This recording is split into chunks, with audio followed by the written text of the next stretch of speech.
Hello, good morning. Pakita ko po sa inyo ang unboxing ni Donna Borja sa kanyang natanggap na balikbayan box mula kay Bagaheng Australia. Ayan, binuksan na nila ang balikbayan box.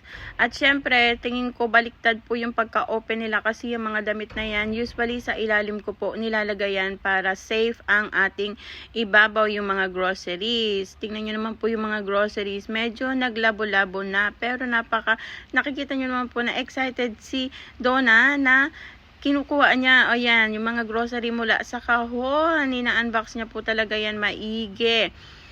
Abangan nyo po mamaya ang post ko na kanilang magandang pagkakaayos na kanilang mga natanggap mula kay Bagaheng Australia. Ayan, kung gusto mo magkaganyan, nako, sa Wednesday na ang ating 6 at 7 balikbayan box na papamigay.